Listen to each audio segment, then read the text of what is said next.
வணக்கம். ஆகாஷவாணி மாநில செய்திகள் வாசிப்பவர் ஷர்மிளா ரோஷன். தலைப்புச் செய்திகள். பொருளாதார விவகாரங்களுக்கான மத்திய அமைச்சரவைக் கூட்டம் பிரதமர் திரு நரேந்திர மோடி தலைமையில் இன்று புதுதில்லியில் நடைபெறுகிறது. நுகர்வோர் பாதுகாப்பு செயல் திட்டங்கள் குறித்து மத்திய அமைச்சர் திரு பிரல்ஹாத் ஜோஷி இன்று புதுதில்லியில் ஆலோசனை மேற்கொள்கிறார்.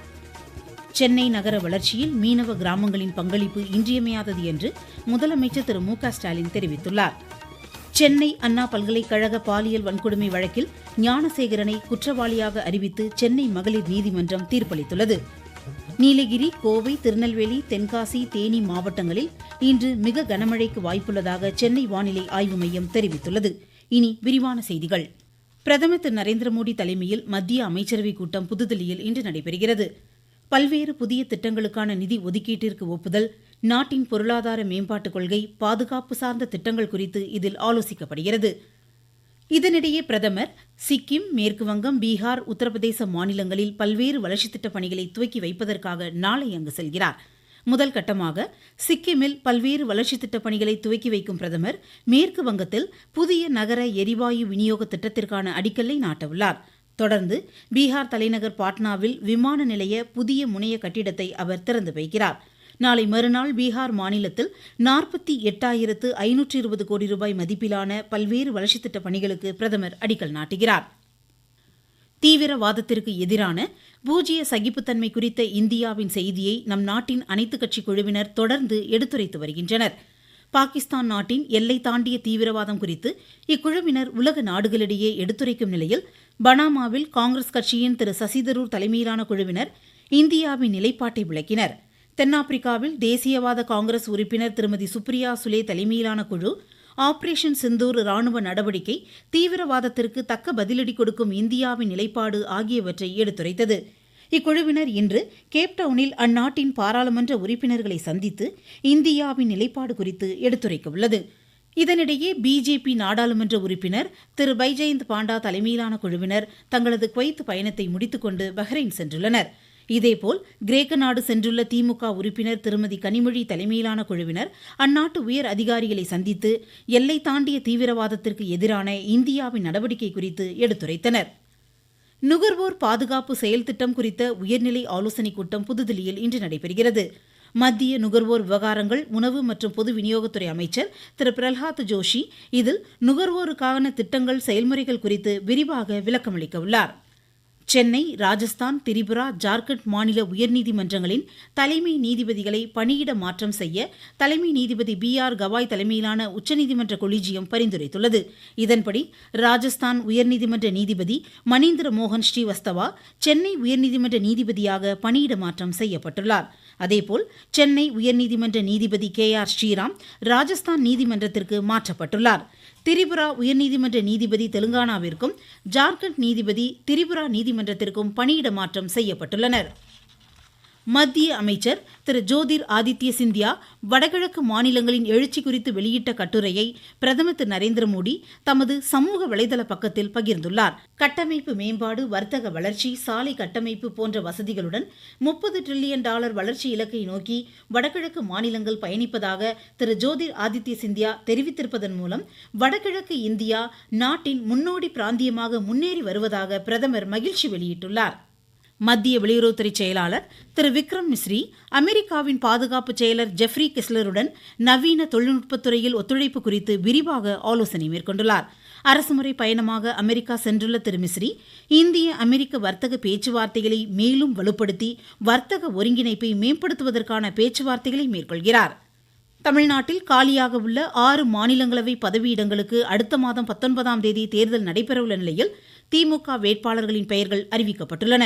திமுக போட்டியிடும் 4 இடங்களில் கட்சியின் சார்பில் P. வில்சன், SR சிவலிங்கம், கவிஞர் சல்மா ஆகிய மூவரும் போட்டியிடுவார்கள் என்று கட்சித் தலைவரும் முதலமைச்சருமான திரு மு க ஸ்டாலின் அறிவித்துள்ளார். எஞ்சியுள்ள ஒரு இடம் மக்கள் நீதி மய்யத்திற்கு ஒதுக்கப்பட்டுள்ளதாகவும் அவர் கூறினார். இதனையடுத்து மக்கள் நீதி மய்ய கட்சியின் தலைவரும் திரைப்பட நடிகருமான திரு கமல்ஹாசன் மாநிலங்களவை உறுப்பினராக போட்டியிடுவார் என்று அக்கட்சி அறிவித்துள்ளது. நீங்கள் கேட்டுக்கொண்டிருப்பது ஆகாஷவாணியின் மாநில செய்தி அறிக்கை. சென்னை நகர வளர்ச்சியில் மீனவ கிராமங்களின் பங்களிப்பு இன்றியமையாதது என்று முதலமைச்சர் திரு மு க ஸ்டாலின் தெரிவித்துள்ளார்.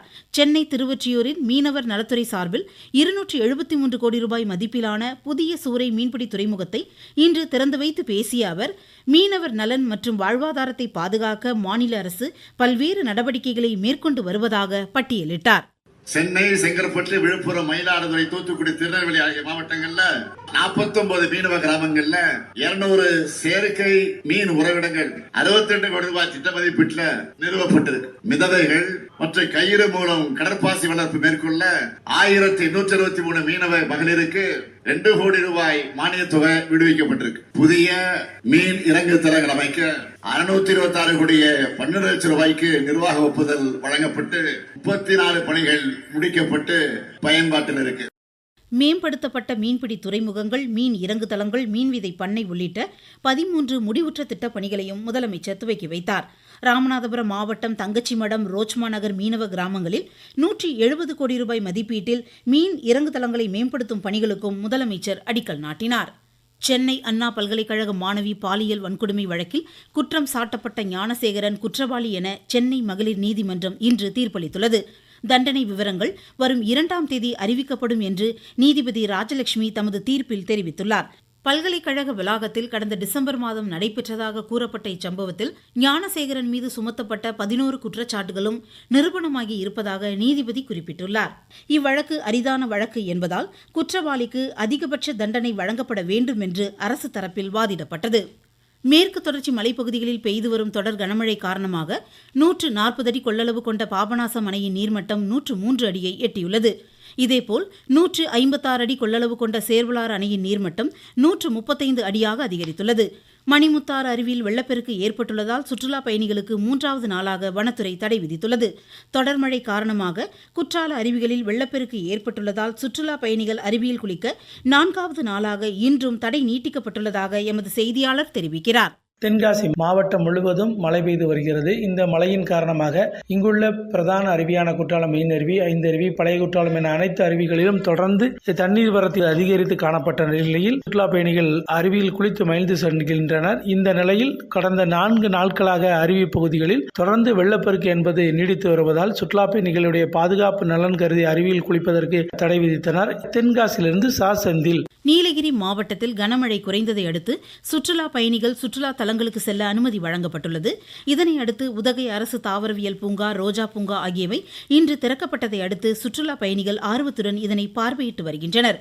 காஞ்சிபுரம் மாவட்டத்தில் நடப்பாண்டில் ஒருங்கிணைந்த குழந்தை வளர்ச்சிப் பணிகள் திட்டத்தின் மூலம் 2 முதல் 5 வயதிற்குட்பட்ட குழந்தைகளை பெற்றோர்கள் குழந்தை மையங்களில் சேர்த்து பயன்பெறலாம் என்று ஆட்சித்தலைவர் திருமதி கலைச்செல்வி மோகன் தெரிவித்துள்ளார்.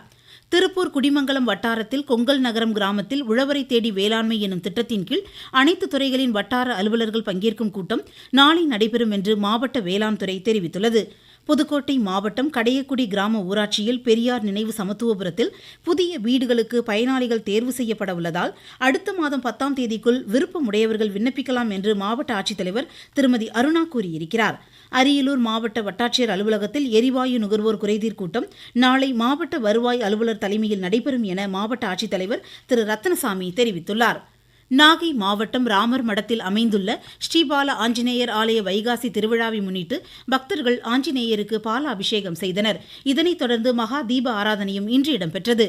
வடமேற்கு வங்கக்கடல் பகுதியில் நிலவிய காற்றழுத்த தாழ்வு பகுதி இன்று ஆழ்ந்த காற்றழுத்த தாழ்வு பகுதியாக வலுப்பெற்று அதே இடத்தில் நீடிப்பதாக சென்னை வானிலை ஆய்வு மையம் தெரிவித்துள்ளது. இது வடதிசையில் நகர்ந்து வடக்கு வங்கக்கடல் பகுதிகளில் அடுத்த 24 மணி நேரத்தில் காற்றழுத்த தாழ்வு மண்டலமாக வலுவடையக்கூடும் என்றும் இம்மையம் கூறியுள்ளது. இதனிடையே வளிமண்டல மேலடுக்கு சுழற்சி காரணமாக நீலகிரி, கோவை, திருநெல்வேலி மாவட்ட மலைப்பகுதிகள், தென்காசி, தேனி மாவட்டங்களில் இன்று கனமுதல் மிக கனமழையும், திருப்பூர், திண்டுக்கல், கன்னியாகுமரி மாவட்டங்களின் ஓரிரு இடங்களில் கனமழையும் பெய்யக்கூடும் என்றும் தெரிவிக்கப்பட்டுள்ளது. தமிழக கடலோரம், மன்னார் வளைகுடா, குமரிக்கடல், வங்கக்கடல், அரபிக்கடல் பகுதிகளில் பலத்த சூறாவளி காற்று வீசக்கூடும் என்பதால் வரும் 1ஆம் தேதி வரை இதற்குட்பட்ட பகுதிகளுக்கு மீனவர்கள் செல்ல வேண்டாம் என அறிவுறுத்தப்பட்டுள்ளனர். பிரெஞ்ச் ஓபன் டென்னிஸ் போட்டியின் ஆடவர் இரட்டையர் முதல் சுற்றில் இந்தியாவின் போலிப்பள்ளி கொலம்பியாவின் நிக்கோலஸ் இணை கனடாவின் கேப்ரியல், பிரிட்டனின் ஜாக்கப் இணையை இன்று எதிர்கொள்கிறது. சிங்கப்பூர் ஓபன் பேட்மிண்டன் போட்டியின் ஆடவர் ஒற்றையர் முதல் சுற்றில் இந்தியாவின் லக்ஷயா சென் காயம் காரணமாக விலகியதை அடுத்து தைவானின் சுன் யீலின் அடுத்த சுற்றுக்கு முன்னேறியுள்ளார். மீண்டும் தலைப்புச் செய்திகள். பொருளாதார விவகாரங்களுக்கான மத்திய அமைச்சரவைக் கூட்டம் பிரதமர் திரு நரேந்திர மோடி தலைமையில் இன்று புதுதில்லியில் நடைபெறுகிறது. நுகர்வோர் பாதுகாப்பு செயல் திட்டங்கள் குறித்து மத்திய அமைச்சர் திரு பிரகலாத் ஜோஷி இன்று புதுதில்லியில் ஆலோசனை மேற்கொள்கிறார். சென்னை நகர வளர்ச்சியில் மீனவ கிராமங்களின் பங்களிப்பு இன்றியமையாதது என்று முதலமைச்சர் திரு மு க ஸ்டாலின் தெரிவித்துள்ளார். சென்னை அண்ணா பல்கலைக்கழக பாலியல் வன்கொடுமை வழக்கில் ஞானசேகரனை குற்றவாளியாக அறிவித்து சென்னை மகளிர் நீதிமன்றம் தீர்ப்பளித்துள்ளது. நீலகிரி, கோவை, திருநெல்வேலி, தென்காசி, தேனி மாவட்டங்களில் இன்று மிக கனமழைக்கு வாய்ப்புள்ளதாக சென்னை வானிலை ஆய்வு மையம் தெரிவித்துள்ளது. இத்துடன் இந்த செய்தியறிக்கை முடிவடைந்தது.